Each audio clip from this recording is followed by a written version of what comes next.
tous et bienvenue sur ma chaîne YouTube LM Show. J'espère que vous allez bien. Moi, je vais super bien. Je suis tellement contente de revenir sur YouTube. Si vous saviez, oh, ça m'a manqué de raconter des histoires.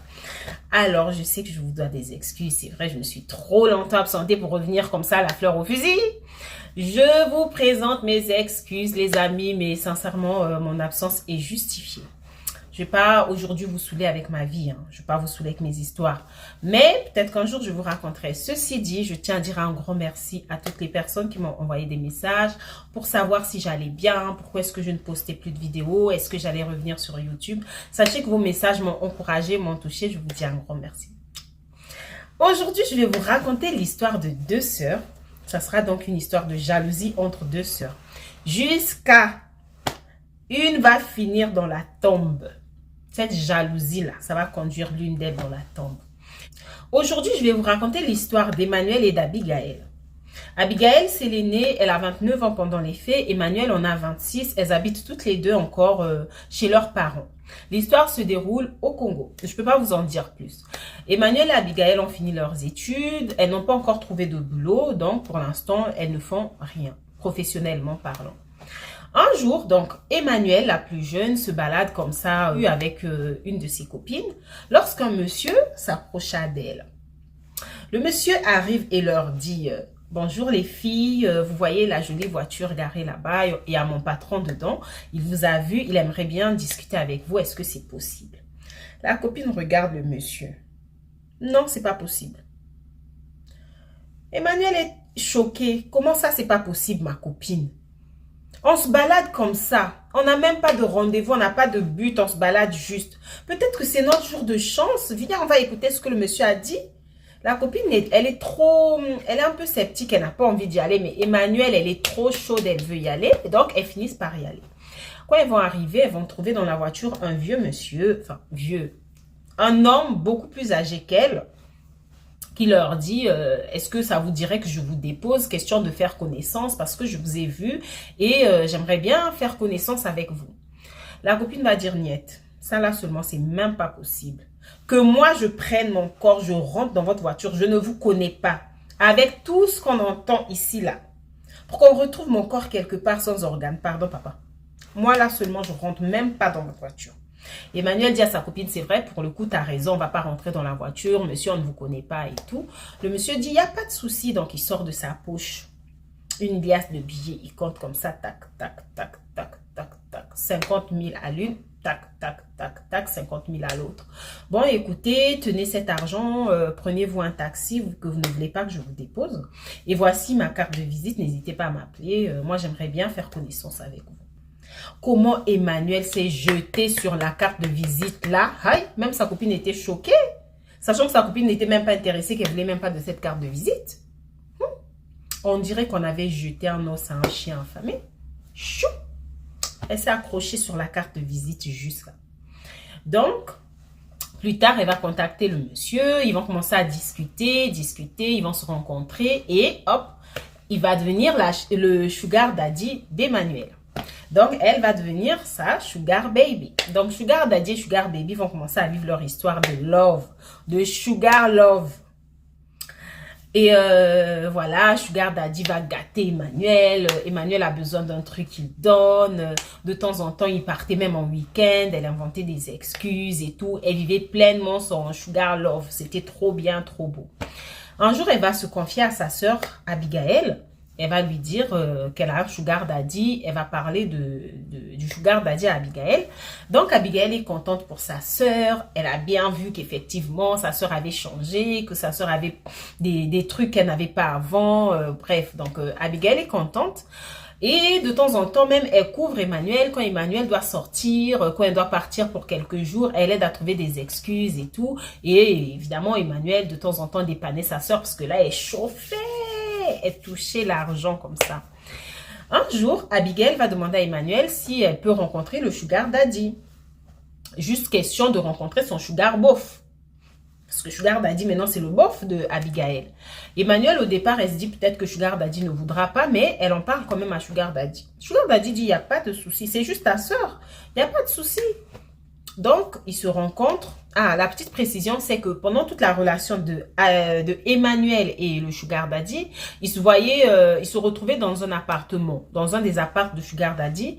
Ils se voyaient pas en ville, ils n'allaient pas manger ensemble et compagnie en ville. Ça, c'est des choses qui faisaient que quand ils partaient en week-end, ils partaient à l'étranger, à ce moment-là, ils pouvaient vivre un peu plus librement parce que Sugar Daddy est un homme marié en fait, mais sa femme est à l'étranger, sa femme elle habite à l'étranger avec leurs enfants, donc il est un peu libre de faire ses conneries, il n'est pas surveillé, mais par respect pour sa femme, pour sa réputation, il doit se faire discret.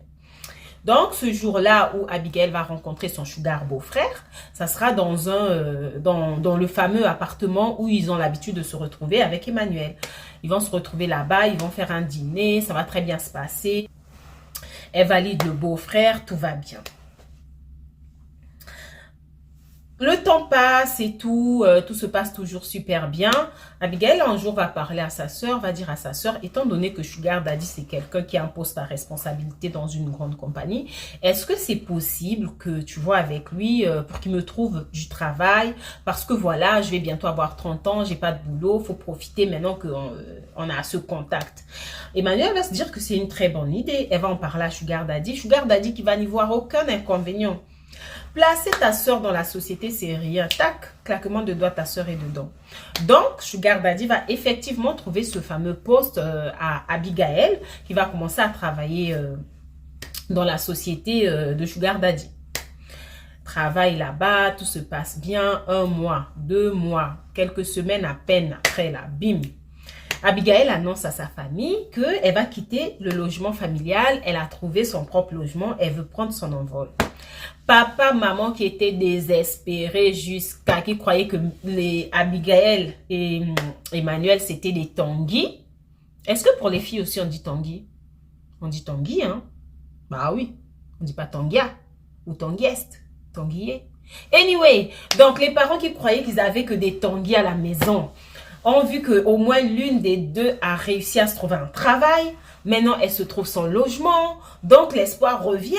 La famille et tout le monde célèbre, tout le monde est content. On aide Abigail à déménager, à aller s'installer dans son nouvel appartement et tout. Quand ils arrivent dans l'appartement, le quartier, même déjà quand tu vois, tu sens que. Quand ils rentrent dans l'appartement, que du luxe. Décoration de luxe. Appartement de 3 chambres. C'est pas comme nous, on a commencé là, petit studio de 20 mètres carrés. Abigail, c'était un vrai appartement. Déjà meublé, déjà décoré, dans un quartier huppé. C'est-à-dire que là, même les parents se sont demandé combien elle gagne à son travail pour se permettre ce luxe en fait. Elle dit aux parents, ben, il n'y a pas de souci, papa, maman. Moi, je suis restée chez vous. Ça fait plus de 2 mois que je travaille. J'ai mis tout mon salaire de côté. C'est ce qui m'a permis d'être là et tout. Ne vous inquiétez pas. Si je suis là, c'est parce que je peux être là. Les parents sont contents. L'enfant est en train de réussir. Tout le monde célèbre. Ensuite, la vie continue. Sauf que Emmanuel, depuis un certain temps, n'arrive plus à joindre Sugar Daddy. Quand Emmanuel appelle Sugar Daddy ne répond pas. Soit il laisse sonner, soit il rejette l'appel.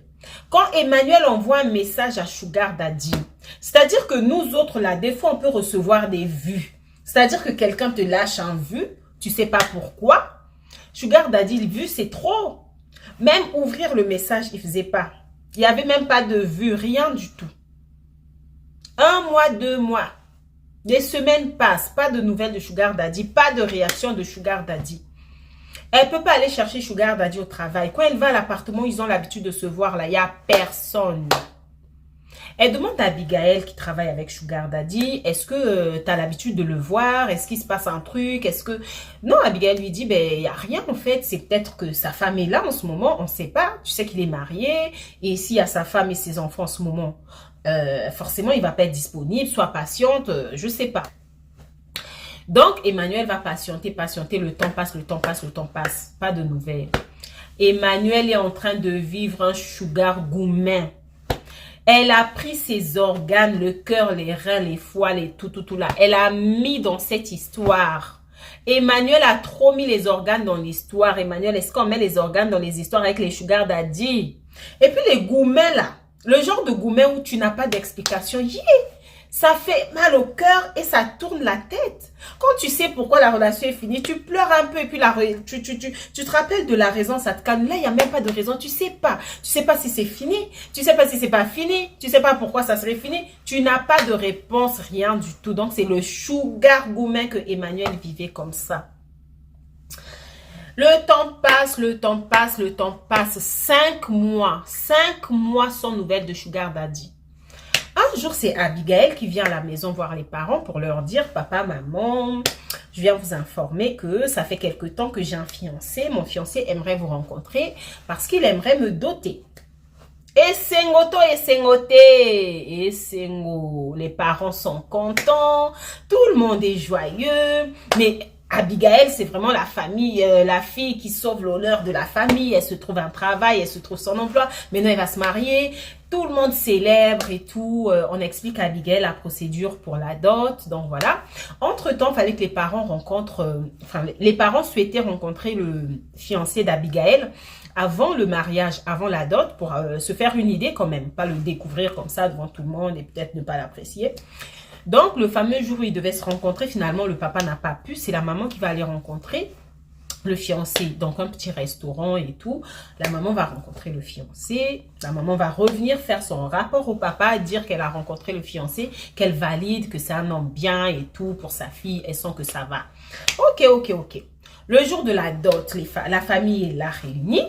Le fiancé aussi arrive avec sa délégation.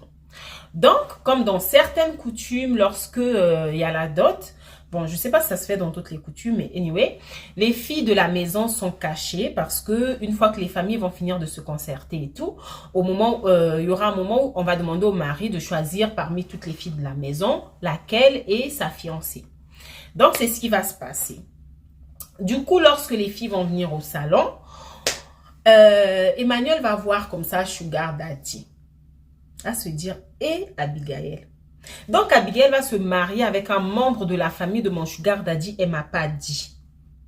Du coup, le papa va dire au fiancé, bon, voilà mes filles. Parmi toutes mes filles, laquelle est ta fiancée? Le fiancé va se lever, donc Sugar Daddy va se lever pour dire que sa fiancée, c'est Abigail. Emmanuel va, c'est-à-dire que dans la tête de Emmanuel, ça fait vroom. Vroom, vroom, vroom. Elle a vrillé direct. Sugar Daddy, toi, tu te lèves ici pour dire que ma soeur à moi, c'est ta fiancée. Sugar, je t'ai fait quoi dans ma vie pour que tu me traites comme ça? À quel moment ma soeur est devenue ta fiancée? Abigail, c'est-à-dire qu'elle attrape d'abord la robe d'Abigail. Abigail, comment ça se fait que c'est Sugar qui vient t'épouser? Je ne comprends pas. J'ai loupé un épisode. Explique-moi. Donc, c'est-à-dire que Sugar Daddy est venu épouser Abigail sous le nez d'Emmanuel. Donc, Sugar Daddy, là, quand il a ghosté Emmanuel, il a fait vivre à Emmanuel un sugar goumen. C'était pour Abigail.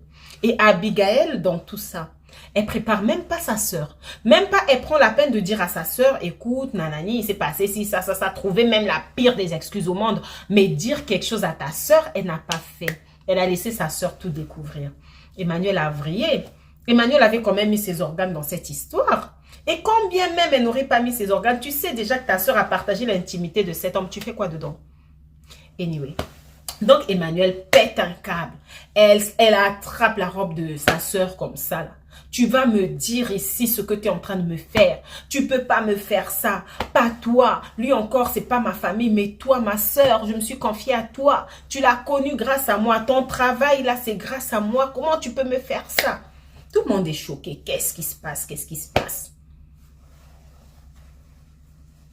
Les parents demandent des explications. Abigail, qu'est-ce qui se passe? Pourquoi ta soeur est dans cet état? Emmanuel, qu'est-ce qui se passe? Emmanuel pète un câble. Elle crie, elle s'énerve. Elle commence à insulter Sugar Daddy. Tu es mauvais, tu es méchant, tu n'es qu'un sorcier. Papa, ce mariage ne peut pas se faire. C'est mon homme à moi, machin. Et les frères ont pris Emmanuel, sont allés l'enfermer dans une chambre le temps qu'elle se calme. Le papa s'est levé. Le papa a dit, écoutez, avec la scène qui vient de se passer, moi j'ai besoin de parler à mes filles. J'ai besoin de comprendre ce qui se passe là. Monsieur, pourquoi ma fille a réagi de cette manière en vous voyant ici chez nous? Sugar Daddy commence les gros français de « Eh ben, Effectivement, malencontreusement, et papa, dis-nous avec des mots simples, quelle est ta relation avec Emmanuel? Emmanuel, c'est une petite qui l'a aidé. C'est vrai qu'il a connu Abigail grâce à Emmanuel, mais c'est tout.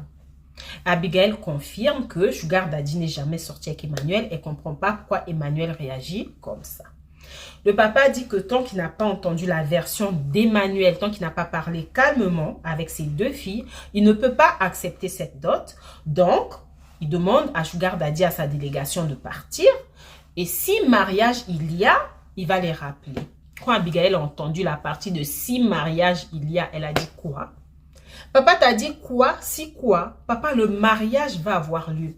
Sugar Daddy, c'est mon sugar baby à moi d'amour. C'est l'homme de ma vie. Et dans tout ça, elles n'ont jamais dit à leur père que Sugar Daddy était marié. C'est l'homme de ma vie. Papa, si je ne me marie pas avec Sugar Daddy, je vais me... Emmanuel est en train de crier là-bas que s'il y a le mariage, elle va se... Le papa ne sait pas. Le père a dit déjà, vous mes filles, vous m'avez déshonoré. Vous me ramenez un homme qui a mon âge, qui est peut-être plus âgé que moi, pour t'épouser toi, Abigail. Je n'ai rien dit parce que j'ai été pris au dépourvu. Il est déjà arrivé. Et là, j'apprends qu'il a eu une histoire avec ta soeur. Et vous me dites que mariage ou pas mariage, vous allez vous... Allez-y, si c'est la corde que vous voulez, j'achète. Si c'est le je vous donne. Vous n'allez pas me faire chanter, vous m'avez déçu. Le papa était déçu. La maman était là, elle essayait juste de calmer les filles et tout. Sugar Daddy est parti. Abigail a dit, papa, si Sugar Daddy part d'ici, si ma dot n'a pas lieu aujourd'hui, je pars avec lui. Je m'en vais avec lui. Le père a dit, tu fais comme tu veux, mais je n'accepterai pas cette dot. Je ne veux pas accepter cette dot en sachant qu'il y a un problème entre mes deux filles. Abigail a pris ses affaires. Wow, elle est partie avec Sugar Daddy. Oh. Il n'y a pas eu de dot. Elle est allée s'installer avec son Sugar Daddy. Elle a commencé à vivre avec Sugar Daddy. Quand le papa a su ça, il a arrêté de parler à sa fille. Il a dit à sa fille qu'elle a déshonoré, qu'il n'est pas d'accord, sachant qu'entre-temps, il a entendu la version d'Emmanuel qui a raconté à tout le monde, à toute la famille, pourquoi est-ce qu'elle avait réagi comme ça. Ils ont trouvé que la réaction, que le comportement d'Abigail n'était pas normal. Ils n'ont pas voulu encourager Abigail dans ce qu'elle faisait. Sauf la maman. La maman estime, donc elle dit à Emmanuel que c'est pas grave. Peut-être que tu n'étais qu'un pan. Peut-être qu'il fallait que Sugar Daddy passe par toi pour rencontrer la femme de sa vie qui est ta sœur. Donc la maman, en fait, en vrai, elle s'en fout. Tout ce qui compte, c'est que Sugar Daddy sera son sugar gendre. C'est tout. Un sugar gendre comme ça, gros poisson dans sa famille, c'est tout ce qu'elle veut. Que ça passe par Emmanuel ou par Abigail, ça change rien pour elle. Elle est la maman des deux. Au lieu de le perdre, au moins l'une d'elles va garder. Donc, elle encourage Emmanuel à pardonner sa sœur, à passer à autre chose. Elle fait tout pour que son mari bénisse la relation. Son mari a dit, niette. Moi, tant que ma fille va rester avec cet homme, je ne lui parle plus. Elle n'est plus ma fille. Abigail continue sa vie tranquillement avec son Sugar Daddy. Mouké, bim. Elle tombe enceinte. Ils sont contents, ils célèbrent la grossesse, elle en parle à sa mère, la seule personne dans la famille qui lui parlait encore bien, c'était sa mère. Donc sa mère est contente, elle fait des cadeaux à sa mère, Sugar Daddy aussi fait des cadeaux à sa belle-mère et tout, ça se passe trop bien. En gros, les trois là font leur vie, quoi. Mouké, choup. Fausse couche. Abigail est triste, Sugar Daddy la ramène en vacances pour qu'elle aille se changer les idées. Sugar Daddy, au retour, lui offre une maison. On va habiter dans cette maison, on va quitter l'autre maison. T'inquiète pas, ça va aller, ne sois pas triste, ma femme, nanani, nanana, et tout, mouké, travail, bim, une autre grossesse. Sugar Daddy offre une voiture à Abigail quand elle est tombée enceinte de la deuxième fois et tout. Elle a choisi une voiture. Sugar Daddy a acheté. T'inquiète pas, ça va aller. Nanani, nanana. Cette fois-ci, cet enfant, on va le garder. Mouké, choup. Fausse couche. Abigail trouve bizarre qu'elle enchaîne les deux fausses couches comme ça. Donc, elle en parle à sa mère. Avec sa mère, elle décide de commencer à prier. Donc, elles vont dans une église, elles commencent à prier, jusqu'à un jour, le pasteur leur dit, écoute, ma fille, Dieu me révèle l'origine de tes fausses couches. Effectivement, tes fausses couches sont d'origine mystique. C'est pas naturel. Il y a un homme proche de toi qui provoque ces fausses couches-là. Abigail a réfléchi, elle a dit, le seul homme dans ma vie qui peut m'en vouloir au point de bouffer mes enfants mystiquement, là, c'est mon père. Elle a débarqué, elle est allée voir son père. Elle a dit à son père, papa, regarde-moi très bien, tu me vois là. Tu m'as mis au monde, non? Mais c'est pas toi qui décides pour mes enfants. Mes 2 enfants que tu as bouffés, ce sont les derniers. Plus jamais, toi, papa, tu vas bouffer mes enfants. Ta sorcellerie, c'est pas avec moi. Je suis venue te dire en face que tu n'es plus mon père. Il n'y a plus de lien entre toi et moi. Tu peux plus toucher à mes enfants. Bref, selon elle, elle a dit ces 4 vérités à son père. Elle a fini, elle est partie. Ce jour-là, même sa mère a dit, Abigail, je t'ai soutenue dans tout ce que tu as fait, mais ce que tu viens de faire là, non, non, non, non. Tu ne peux pas accuser ton père de bouffer tes enfants. Elle a dit, si maman, tu étais là quand le pasteur a dit que c'est un homme qui est proche de moi, qui bouffe mes enfants. Si c'est pas lui, c'est qui? En tout cas, elle s'est fâchée. Elle a dit à toute la famille, c'est fini, c'est terminé entre vous et moi. Si c'est le seul moyen que j'ai de protéger mes enfants, c'est fini. Elle retourne chez elle, elle vit sa vie avec son sugar daddy, oh, mouké, un peu de boulot. Bim! 3e grossesse. Piouf! Quelques semaines, ça sort. Elle comprend pas. Elle est trop triste. Elle se sent pas bien. Elle ne parle plus à sa mère. Elle continue à prier. Et là, elle retombe enceinte une 4e fois. Enfin, je ne sais pas combien de temps se passait entre les grossesses, hein, je ne vais pas vous mentir. Mais apparemment, c'était quand même... ça s'enchaînait. Donc, elle va retomber enceinte. Non, la 3e fois qu'elle tombe même enceinte là, à chaque fois qu'elle tombe enceinte, Sugar Daddy la ramène en voyage, elle va faire du shopping, elle achète des bijoux, des habits, des machins et des trucs.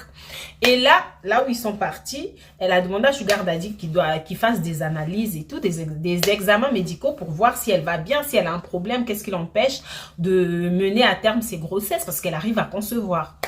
On lui dit que biologiquement, il n'y a rien. On ne voit pas de problème dans son corps, en fait. Bref, c'est juste une petite parenthèse. Et quand ils vont retourner chez eux et qu'elle va tomber enceinte pour la 4e fois, elle n'a plus sa mère, donc elle s'attache beaucoup à son pasteur. Sugar Daddy va lui dire, écoute, cette grossesse, on va la protéger coûte que coûte. Tu ne sors plus sans mon accord. Tu m'arrêtes tes histoires de pasteur et compagnie. On ne sait pas. S'il faut, c'est eux-mêmes qui font ça. Tu ne sais pas. Vu qu'on ne sait pas et qu'on ne peut faire confiance à personne, c'est fini les églises, c'est fini les sorties, tout est fini. Si je ne suis pas avec toi, tu restes à la maison. Elle se dit, d'accord, il n'y a pas de souci, il a raison. Donc, elle prend la décision de ne plus aller vers ces pasteurs-là à l'église, mais elle fait venir le pasteur pour prier avec elle à la maison parce qu'elle veut absolument garder cet enfant. Sachant qu'en plus, elle fait beaucoup de cauchemars sur sa grossesse et tout, quelqu'un qui lui vole l'enfant. Bref, donc, elle prie. Et un jour, le pasteur va venir prier chez elle avec son équipe. En priant, le pasteur va lui dire, oui, je vois des ombres sombres dans cette maison. Je sens des énergies bizarres. Il y a un problème avec cette maison et tout. En tout cas, ton problème est dans ta maison. Nanani, nanana, c'est ce que Dieu me montre. Le pasteur finit sa prière, il part. Le lendemain encore, le pasteur revient, il prie. Et pendant qu'ils sont en train de prier le lendemain, là, avec toute l'équipe d'intercession du pasteur, Sugar Daddy débarque, il rentre. Il commence à péter les plombs, il demande à tout le monde de sortir, il appelle le gardien, il demande au gardien de virer tout le monde, il s'en prend même à Abigail, il s'énerve sur elle. Qu'est-ce que tu fais? Pourquoi tu fais venir des gens chez moi? Le pasteur le regarde, le pasteur lui dit, tes œuvres démoniaques, là, Dieu est en train de les révéler. C'est ta fin, il faut que tu arrêtes. Réponds-toi, réponds-toi. Le sang des innocents que tu fais couler pour ta richesse, c'est fini, ça va se retourner contre toi. Allez, mettez-les dehors et tout. Il chasse tout le monde. Abigail était là, elle a dit, mais attends. Une fois que tout le monde est parti, Abigail demande à Sugar Daddy, pourquoi le pasteur a dit ce qu'il a dit. Sugar Daddy lui dit, toi tu prends tes affaires, tu sors. Je t'ai interdit d'aller voir les pasteurs, tu ne m'as pas écouté. Qui t'a autorisé à faire entrer ces gens dans ma maison? À quel moment est-ce que tu sais ce que tu es en train de créer? Je n'en ai pas fini avec toi. Abigail commence à pleurer, à lui dire, dis-moi la vérité, ce que le pasteur a dit, est-ce que c'est vrai? Est-ce que tu utilises le sang de nos enfants pour ta richesse? Sugar Daddy a regardé Abigail droit dans les yeux. Il a dit à Abigail, tout ce que tu as, tu crois que c'est gratuit? Tout ce qui est en train de se passer, c'est ta participation. C'est ta façon de payer les factures, les voitures, la maison, les voyages. Tout ce luxe n'est pas gratuit. Voilà ce que Sugar Daddy a dit à Abigail en la regardant droit dans les yeux. Il ne nie rien du tout. Abigail est choquée. Je veux partir. Il a dit, mais de toute façon, tu dois partir. C'est fini là. C'est fini. Au moment venu, je viendrai prendre ce qui est à moi, mais pour l'instant, sors de chez moi. Au moment venu, tu vas prendre quoi? L'enfant qui est dans mon ventre. Sugar Daddy l'a jeté dehors. Elle est retournée chez elle. Elle retourne vers ses parents. Elle demande pardon aux parents. Elle pleure. Évidemment, elle est retournée chez elle avec les pasteurs.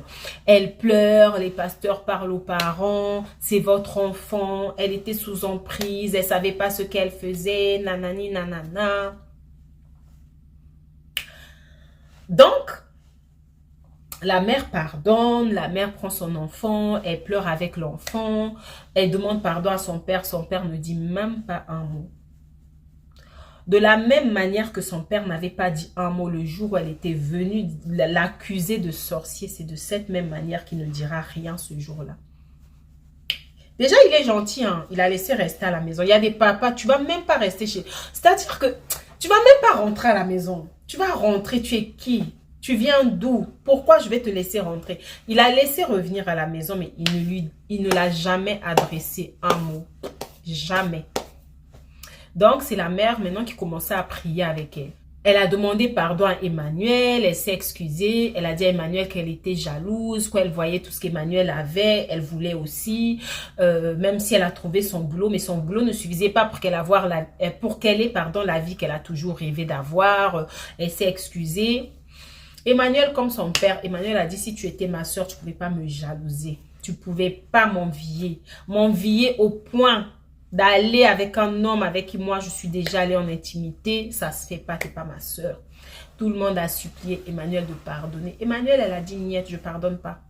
Je ne pardonne pas. Le sugar gourmet que j'ai senti là, je ne peux pas te pardonner. Donc, elles vont vivre comme ça dans la maison. Le père ne parle pas à Abigail, Emmanuel non plus. Après, les autres font des efforts. Et puis, il y a la mère qui est là pour elle. Et ils vont continuer à prier et tout. Et Abigail va avoir tellement peur de la situation qu'elle demandera à sa mère de l'aider à se faire avorter. Mais la maman, elle a peur parce que apparemment, les avortements en Afrique se passent pas toujours bien. Elle se dit, est-ce qu'en te faisant avorter, peut-être que toi-même, tu peux mourir et tout. Donc, elle a peur. Et le pasteur, pareil, le pasteur va lui dire, moi je peux pas te conseiller de suivre cette voie-là parce que c'est contre mes principes de pasteur et tout. On va prier, on va tout faire pour protéger ton enfant et pour te protéger. Dieu ne va pas t'abandonner, t'inquiète pas ma fille. Donc, prière sur prière, prière sur prière. Elle, entre-temps, la nuit, c'est que des attaques, que des cauchemars. Elle rêve de quelqu'un qui vient l'étrangler. Elle rêve de quelqu'un qui lui prend son enfant. Elle rêve de serpents qui rentrent dans son ventre, qui sort. Que des cauchemars. La prière, prière, prière. La grossesse va passer le premier trimestre, ce qui était très rare, ce qui n'était jamais arrivé. La grossesse va passer deuxième trimestre jusqu'à terme. Abigail accouche. Donc, elle accouche d'un enfant mort-né. L'enfant sort mort-né. À l'hôpital, ils essayent de tout faire pour animer l'enfant. Rien à faire, sans succès. Mais entre-temps, Abigail se comporte comme une maman à qui on a mis l'enfant dans les bras. Donc, elle berce son enfant, elle parle à l'enfant, elle appelle par un prénom, c'était une petite fille. Elle appelle par un prénom qu'elle avait choisi et elle est là, elle lui parle, elle la berce. Et tout le monde se dit qu'elle est en train d'halluciner, elle est dans le déni, elle ne veut pas accepter que son enfant est mort-né, ça peut arriver apparemment. Sauf qu'entre-temps, elle se met à crier d'un coup. Non, non, pas mon enfant, laisse laisse, non, je veux pas, ne pars pas avec mon enfant et tout. Elle s'agrippe à l'enfant, enfin, dans sa tête et tout. Et les gens qui sont là ont peur, ils appellent sa mère qui attendait dehors, venez voir et tout machin. Et sa mère est là, elle commence à prier et elle s'agrippe à l'enfant, elle veut pas lâcher son enfant. Et elle, à un moment, elle crie, non, mon enfant, maman, ne laisse pas partir. Elle commence à crier. Après, elle commence à respirer, comme si elle commençait à manquer de souffle. Et bim, elle aussi, elle est morte. Sous les yeux de sa mère.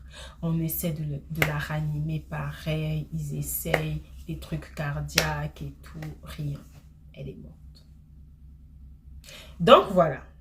Elle meurt là sous les yeux de sa mère. Sa mère prie, sa mère pleure et tout. Elle est partie. Donc voilà comment s'est terminée la vie d'Abigail. Voilà comment s'est terminée l'histoire d'Abigail. Abigail qui a récupéré le sugar daddy de sa petite sœur parce qu'elle a été jalouse, parce qu'elle a voulu la vie de sa petite sœur. Ça s'est très mal terminé pour elle parce qu'elle a fini dans la tombe. L'enfant, malheureusement, l'innocent, pareil, dans la tombe.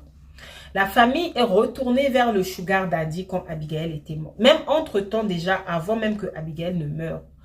Ils sont retournés vers le sugar daddy pour comprendre ce qui se passait parce qu'ils vivaient avec leur fille. Sugar daddy avait juste dit que votre fille a pris ses affaires, elle est partie, je n'ai rien à faire. De toute façon, ne revenez plus me chercher ici, je ne vais pas habiter ici, vous n'allez pas me trouver ici. Donc, tout ce qui s'est passé là, c'est Abigail qui avait raconté quand elle demandait pardon à sa famille. Le reste, Sugar Daddy n'a jamais rien dit.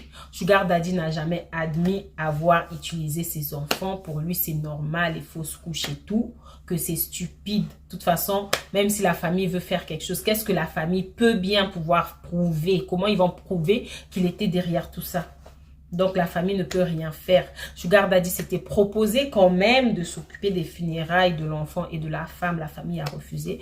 Le papa a refusé. En enterrant sa fille, il a parlé. Il a dit qu'il pardonnait à sa fille, qu'il veut que sa fille soit libre de là où elle est. Emmanuel, pareil, qui ne s'attendait pas à perdre sa sœur. Pour elle, elle était un peu en colère. Après, elle allait pardonner. A parlé aussi pour dire à sa sœur qu'elle lui pardonnait, que son âme repose en paix et tout. Et voilà donc comment se termine cette histoire. Ai-je vraiment besoin de vous faire la morale à la fin de cette histoire? Ai-je vraiment besoin de vous dire que retenons la leçon? Non, je pense juste que, voilà, on est tous d'accord. Ça sert à quoi d'envier les autres en fait? Chacun son jour, chacun son étoile. Le malheur d'Abigail, peut-être que c'était le malheur d'Emmanuel, mais elle a tellement envié sa sœur qu'elle est allée tout prendre. Et le bon et le mauvais, elle a tout pris et ça l'a conduit où? Dans la tombe. Évidemment, c'est une histoire triste. Mais si ma façon de vous la raconter vous a quand même plu, si cette histoire vous a quand même accroché jusqu'au bout, je compte sur vous les amis pour liker, commenter s'il vous plaît.